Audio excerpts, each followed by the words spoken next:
సంవత్సరాల తరబడి ఎన్ని మందులు వాడినా మీ మోకాల నొప్పులు తగ్గట్లేదా? ప్రాణ పెయిన్ క్లినిక్ లో అత్యాధునిక చికిత్స.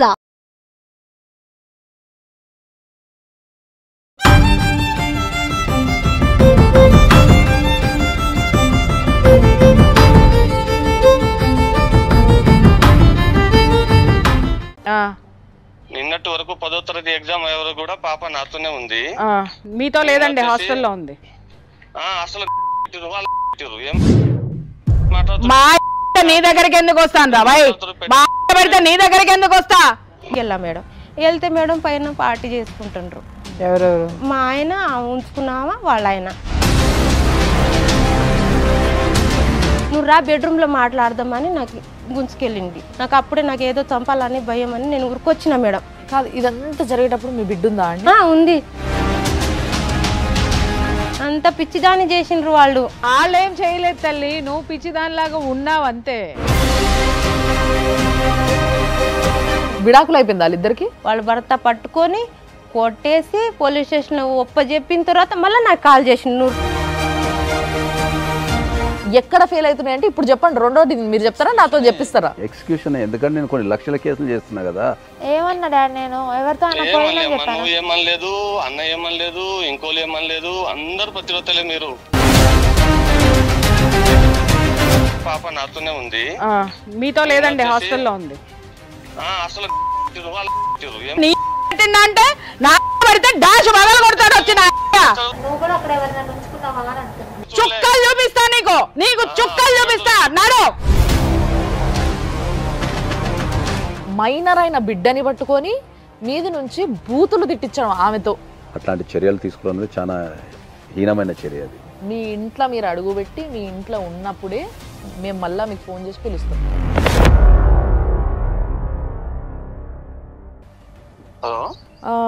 వీరన్న గారు మాట్లాడుతున్నారా? అవునండి. నమస్తే అండి, మేము సుమన్ టీవీ నుంచి ఫోన్ చేస్తున్నాము. చెప్పండి మేడం.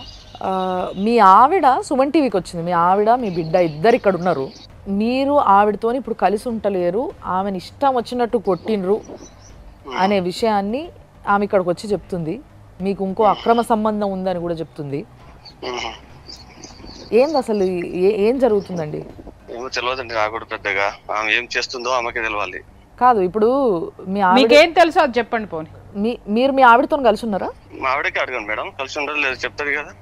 అంటే ఆమె లేదు, అలా అమ్మగారి ఇంట్లో ఉంది, మీరు ఇంకొక ఆమెను తీసుకొచ్చి పెట్టుకున్నారు అనేసి చెప్తుంది ఆమె. మరి ఆమె చెప్పింది నమ్మన్నాను మేడం. ఇక నేను చెప్పింది ఎందుకు నమ్ముతారు? ఇవన్నీ ఎందుకని మేడం? ఇప్పుడు కోర్టులో నడుస్తుంది కదా మాది కేసు. అవునండి, కోర్టులో నడుస్తుంది. ఇప్పుడు ఇక్కడ కూడా ఫ్యామిలీ కౌన్సిలరు, అడ్వకేట్ ఉన్నారు, వాళ్ళు కూడా మాట్లాడతారు. ఎందుకంటే పంచాయతీలు అయిపోయినాయి మేడం, అన్ని పంచాయతీలు అయిపోయినాయి, అన్ని దాదాపు 10-15 పంచాయతీలు అయిపోయినాయి, అన్ని కేసులు అయిపోయినాయి, అన్ని అయిపోయినాయి మేడం. అన్ని చేసే కాడికి అన్ని చేసింది. మరి మీ భార్యతో మీకు ఏంది ప్రాబ్లం చెప్పండి నాకు ఒక్కసారి. ఆమెకి ఏం తక్కువ చేశాను? అంత తప్పుడు పని చేయడానికి ఆమెకి ఏం అవసరం వచ్చింది? అంత తప్పుడు పని ఏం చేసింది మీ భార్య?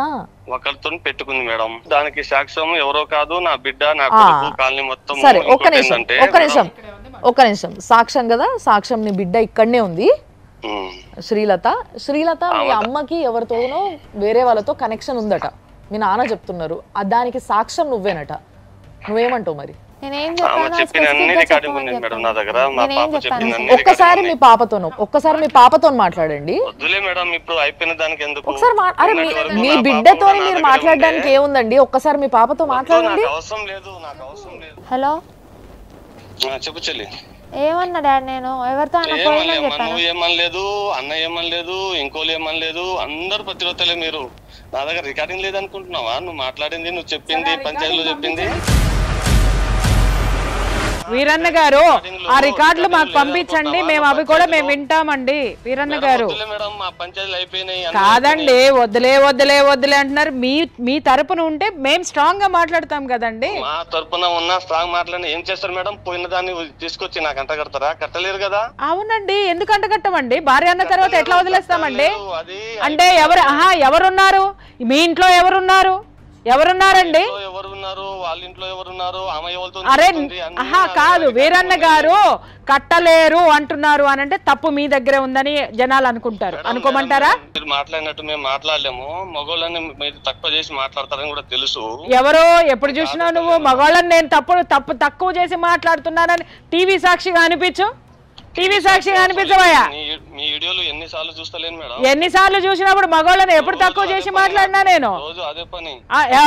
అవును అవును కరెక్ట్ గా దొరికినావు. రోజు నీకు ఇదే పని. ఆడోళ్ళందరినీ కూర్చోబెట్టుకొని ఆడోళ్ళందరినీ ఇజ్జత్ తీసి మాట్లాడడం అనేది నీకు బాగా ఇదే పని అంట. మీరు ఏం న్యాయం చేస్తారు, రోజు ఎవరికి అన్యాయం చేస్తారు, ఎవరికి మాట్లాడుతారు అని నేను రోజు వీడియోలు చూస్తా ఉంటాను. ఎవరికి అన్యాయం చేసినామో తీసుకురా బిడ్డ. One side of the coin మేము వినవయ్యా. అట్లా అనుకుంటే మీ ఆవిడకే నేను బోల్డని చెప్పాల్సి వస్తుంది. మీకు ఫోన్ చేసి మీరు వయ్యాకి అని మాట్లాడకండి మేడం అని చెప్తున్నా నేను. నేనేమన్నాను? అది నాకంటే చిన్నోడివి ఏంటయ్యా అన్నాను. ఏంటయ్యా అన్నది కూడా నీకు అమర్యాద అనంటే ఇక జీవితంలో నిన్ను ఎవడో బాగు చేయలేడురా నాయన. మీ ఆవిడ ఏదైతే చెప్పిందో అది మొత్తం వాస్తవం చెప్తున్నాను కదా. నువ్వు నాకంటే చిన్నవాడివి. నేను కౌన్సిలింగ్ లో ఉన్నప్పుడు ఖచ్చితంగా నేను అయ్యా అనే మాట్లాడతా. అయ్యా అంటే మాకు చాలా గౌరవమైనటువంటి పదం. వయ్యా అంటున్నారు, అయ్యా అంటలేరు. ఇనవయ్యా అంటున్నారు, అయ్యా అంటలేరు. అయ్యో ఇనవయ్యా. మరి అయ్యా అన్నప్పుడు ఎనవయ్యా అనక ఎనరా అంటారా? సరే మీతో మేము మాట్లాడలేము కానీ చెప్పండి. నేననేది మీ ఆవిడతోటి ఏంటి ప్రాబ్లం? ఇవాళ నీ ఇంట్లో ఈ పరాయి స్త్రీతో నువ్వు ఉంటున్నావు అనేది ఎలిగేషన్. అది వాస్తవమా కదా? Sir no. మాకు ఎటువంటి పరాయి స్త్రీతోనే నాకు సంబంధం రైట్. అయితే ఆవిడ రైట్స్ ప్రకారం ఆవిడ మీ ఇంటికి వస్తుంది. ఆవిడ రైట్స్ ప్రకారం వస్తుంది. ఆమె ఇంట్లో ఆమె ఉంటది. ఆమెకి స్థానం ఇవ్వండి. ఆమె తప్పులు చేస్తున్నట్టయితే మాకు పంపించండి. మేము మీకు న్యాయం చేస్తాము. ఖచ్చితంగా మీ తరపున మేము నిలబడతాం. ఆమెకి న్యాయం చేస్తాం. నీకు అవసరం లేదు కాబట్టి ఆమెకి మేము న్యాయం చేస్తాము. మిస్టర్ వీరయ్య గారు ఖచ్చితంగా న్యాయం ఎవరి వైపు ఉంటే వాళ్ళతోటే వస్తుంది మీ వీరయ్య గారు. ఓకేనా? మా మిస్సెస్ కి ఇప్పుడు 4 సంవత్సరాలు వెళ్ళిపోయి నిన్నటి వరకు 10వ తరగతి ఎగ్జామ్ ఎవరు కూడా పాప నాతోనే ఉంది. మీతో లేదండి, హాస్టల్లో ఉంది. అసలు నీ దగ్గరికి ఎందుకు వస్తాను రా భయ్? పెడితే నీ దగ్గరికి ఎందుకు వస్తా? మంచిగా మాట్లాడు, సంజాయించి మాట్లాడు. నేను చాలా మర్యాదగా మాట్లాడతా. నీ అంటే నా పెడితే డాష్ బగలు కొడతాడు వచ్చి. తమాషా తమాషాలు తెలుస్తున్నావా? నువ్వు ఇక్కడ కూర్చొని ఒక ఉన్నతమైనటువంటి స్త్రీతో మాట్లాడేటటువంటి సిచ్యువేషన్ సరిగ్గా లేదంటే నువ్వు నీ భార్యని సరిగ్గా చూసుకున్నావని మేము అనుకుంటున్నావా? సరే వీరయ్య, నేను చెప్తున్నాను విను వీరయ్య. చుక్కలు చూపిస్తా నీకు చుక్కలు చూపిస్తా. నడు. మరి ఇంత దారుణంగా మాట్లాడదు. అవును మేడం, అట్లనే ఎక్కడైనా నాకు అట్లనే చేస్తాడు మేడం. కన్నా కూతుర్ని బూతులు తిట్టాడు మేడం. వాడు నీ పెడతాడా అని మాట్లాడుతున్నాడు అంటే వాడికి ఎంత పొగరేసి ఉన్నావురా నువ్వు. చూపిస్తా, నా కనిపిస్తాడు నీకు. అది చూపించకపోతే చూడు, నేను ఇక్కడ నీకు చూపించి తీరుతానేమనుకుంటున్నావు? మరి ఇంత దారుణంగా మాట్లాడదు. అవును మేడం, అట్లనే ఎక్కడైనా నాకు అట్లనే చేస్తాడు మేడం. కన్నా కూతుర్ని బూతులు తిట్టాడు మేడం. వాడు నీ పెడతాడా అని మాట్లాడుతున్నాడు అంటే వాడికి ఎంత పొగరేసి ఉన్నావురా నువ్వు. చూపిస్తా, నా కనిపిస్తాడు నీకు. అది చూపించకపోతే చూడు, నేను ఇక్కడ నీకు చూపించి తీరుతానేమనుకుంటున్నావు? కానీ నిజంగా ఇట్లా మాట్లాడడం మాత్రం చాలా చాలా చాలా తప్పు. అయ్యా నీ భార్య ఇట్లా చెప్తుంది, ఒక వైపు వినము, రెండో వైపు కూడా వింటాము అని ఫోన్ చేస్తే ఉల్టా ఒక పెద్దావిడిని పట్టుకొని ఈ మాట అనడం ఎంతవరకు కరెక్ట్? ఎంత దరిద్రంగా మాట్లాడుతున్నాడు ఆయన.